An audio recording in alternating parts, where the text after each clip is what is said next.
Harus tahan Indonesia.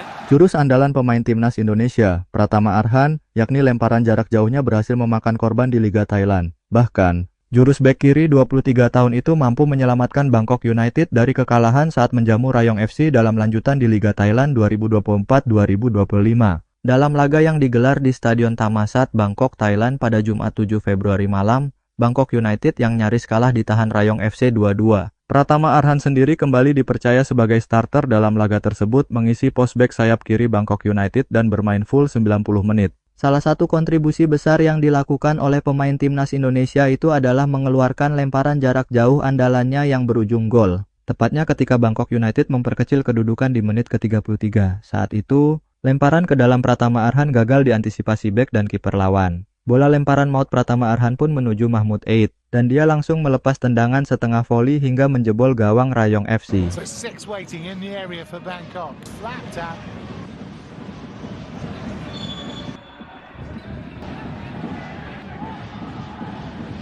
Bisa dibilang, lemparan jarak jauh Pratama Arhan itu pun ikut membantu menyelamatkan Bangkok United dari kekalahan di kandangnya sendiri. Selain mengeluarkan jurus andalannya itu, sang pemain timnas Indonesia tersebut mendapatkan rating apik 7,2 dengan 74 akurasi umpan serta 3 umpan kunci. Adapun, hasil imbang ini membuat Bangkok United masih tertahan di peringkat kedua Liga Thailand musim ini dengan 44 poin. Setelah pertandingan, lemparan jarak jauh Pratama Arhan yang berhasil memakan korban di Liga Thailand untuk pertama kalinya menuai pujian. Jauh sebelum itu, salah satu analis sepak bola asal Amerika Serikat, Ben Griffiths juga pernah memberikan sanjungan kepada Pratama Arhan. Analis asal Washington DC itu mengatakan bahwa lemparan jarak jauh Pratama Arhan sebagai salah satu lemparan yang paling berbahaya di dunia. Ben Griffiths berani memuji lemparan maut Pratama Arhan itu saat menonton aksi pemain timnas Indonesia tersebut ketika melawan Vietnam.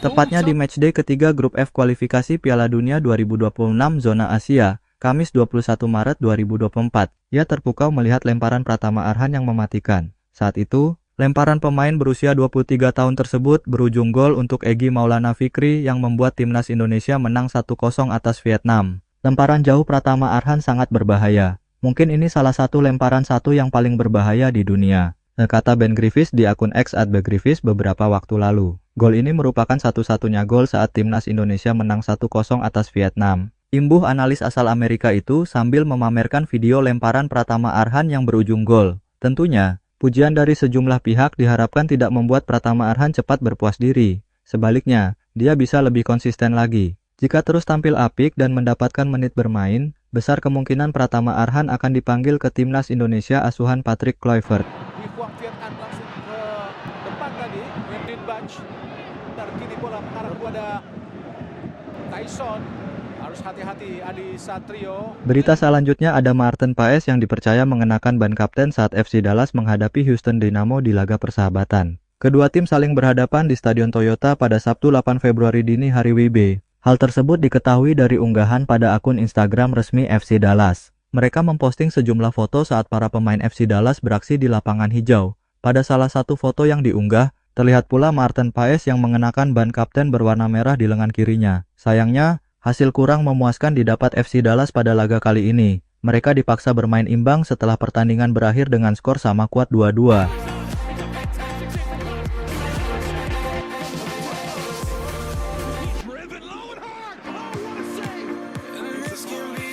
Ini bukan kali pertama Maarten Paes ditunjuk sebagai kapten dari skuad FC Dallas. Paes juga sempat mengemban tugas untuk memimpin rekan-rekannya di laga pramusim pada Januari kemarin. Hal ini tentunya juga menjadi kabar baik untuk timnas Indonesia jelang kembali berlaga di kualifikasi Piala Dunia 2026. Sebab, dengan terus mendapat kepercayaan lebih dari pelatih, artinya Maarten Paes dinilai telah menunjukkan performa apik bersama FC Dallas. Maarten Paes dipastikan akan kembali menjadi andalan di bawah mister gawang timnas Indonesia pada lanjutan kualifikasi Piala Dunia 2026 yang berlangsung Maret mendatang. Sesuai jadwal, pasukan Patrick Kluivert lebih dulu dijadwalkan bertandang ke markas Australia di Sydney Football Stadium pada 20 Maret 2025. Berselang 5 hari, pasukan Garuda bakal menjamu Bahrain di Stadion Utama Gelora Bung Karno, Jakarta pada 25 Maret 2025.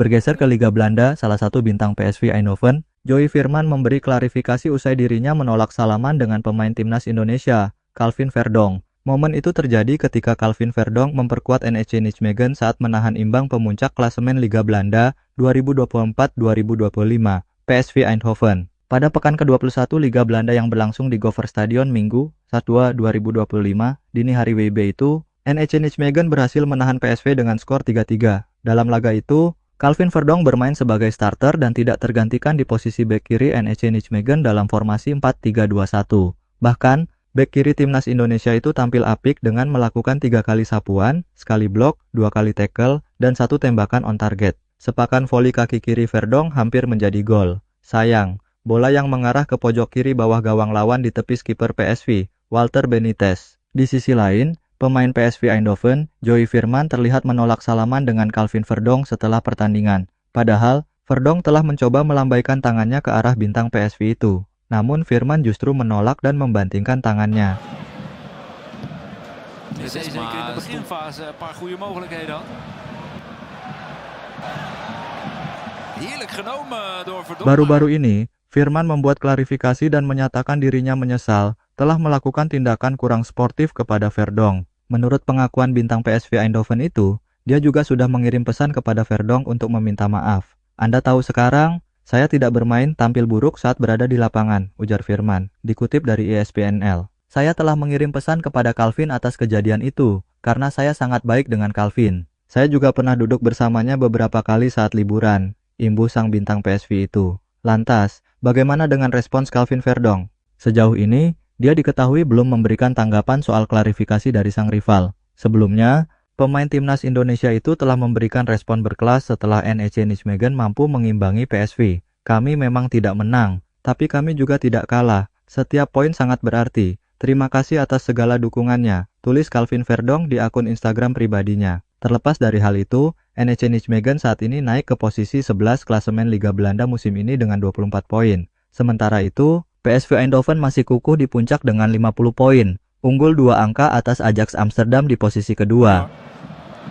Perisic, Kayoko. Vol Ledesma in de rug springt. Nog de 2-3. Berita selanjutnya ada Ramadan Sananta yang menjadi aktor kunci kemenangan. Persis Solo saat melawan Persebaya Surabaya pada laga pekan ke-22 Liga 1 2024-2025. Jumat 7 Februari di Stadion Manahan. Golnya jelang menit terakhir membuat Laskar Sambernyawa sukses meraih kemenangan dengan skor 2-1. Aksinya ini membuat Sananta kembali masuk dalam jajaran striker tajam di Liga 1 musim 2024-2025. Mencatatkan 3 gol dari 4 laga terakhir menjadi modal penting untuk mendapatkan panggilan Patrick Kluivert ke timnas Indonesia. Ramadan Sananta berharap penampilannya bisa konsisten di pertandingan selanjutnya. Persis akan melawan Persik Kediri pada 14 Februari nanti. Dia berharap bisa kembali memberikan kontribusi dan mendapatkan panggilan ke timnas Indonesia. Mudah-mudahan saya bisa memberikan yang terbaik pada pertandingan nanti. Semoga bisa dipanggil timnas, saya akan berusaha maksimal, kata Ramadan Sananta saat ditemui usai laga melawan Persebaya. Pemain berusia 22 tahun ini optimistis bisa mendapatkan panggilan ke timnas Indonesia. Skuad Garuda akan bertanding melawan Australia dan Bahrain pada bulan Maret nanti.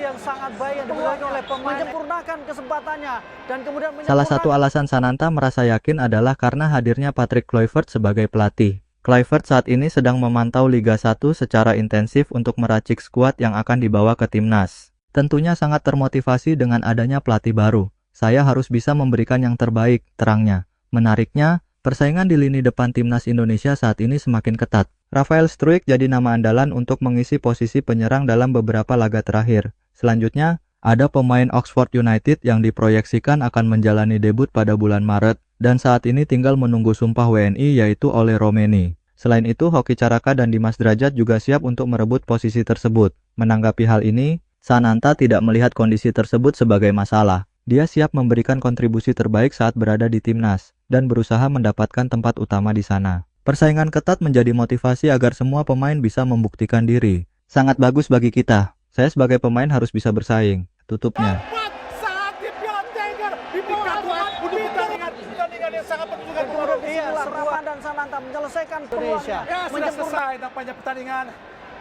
Kiper keturunan Indonesia, Cyrus Margono, langsung melakoni debut pada Jumat 7 Februari, hanya beberapa hari setelah direkrut oleh klub Liga Kosovo, KF Dukjini. Cyrus Margono adalah kiper keturunan Amerika Serikat dan Indonesia yang memilih untuk menjadi warga negara Indonesia, WNI, sejak Maret 2024 lalu. Pada saat itu dia membela klub asal Yunani, Panathinaikos di tim B-nya. Namun tidak mampu menembus tim senior hingga akhirnya dilepas pada Juli tahun lalu. Kiper berusia 23 tahun itu bisa membela timnas Indonesia, namun Sintayong tidak pernah memanggilnya. Setelah lebih dari setengah musim tidak diketahui rimbanya, bahkan menghapus akun Instagramnya, AC Margono. Ada kabar dari Cyrus Margono pada beberapa hari lalu. Klub kasta tertinggi Liga Kosovo, KF Dukakjini, mengumumkan perekrutan Cyrus pada beberapa hari lalu.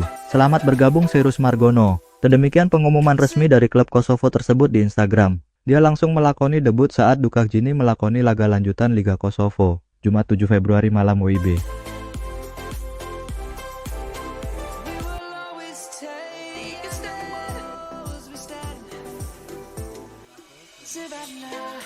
Dalam unggahan di akun resmi media sosial Dukakjini, Cyrus Margono tercantum sebagai starter di laga kontra FC Balkani. Laga tersebut berakhir dengan kekalahan 0-1 untuk Dukakjini, akibat gol telat Sunday Adetunji pada masa injury time. Tim yang dibela Cyrus pun mengakhiri laga dengan 10 orang setelah Mergim Pevkeli menerima 2 kartu kuning alias kartu merah. Akibat kekalahan ini, Dukakjini tertahan di peringkat ke-7 dengan catatan 21 poin dari 19 laga. Hanya ada 10 tim di kasta tertinggi Liga Kosovo, dan tim peringkat ke-8 akan terdegradasi. Klub yang dibela Cyrus tersebut hanya unggul 1 poin dari Verisaj yang pada saat ini memiliki 20 poin dari 18 laga. Untuk menghalau bola tapi menghasilkan tendangan penjuru Ben Ma'ruf. Gedaan om de Champions League van Liverpool te winnen.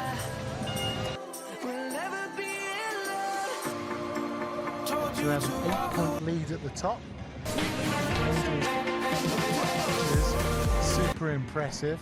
Uit. 2004 saat di Piala Tiger di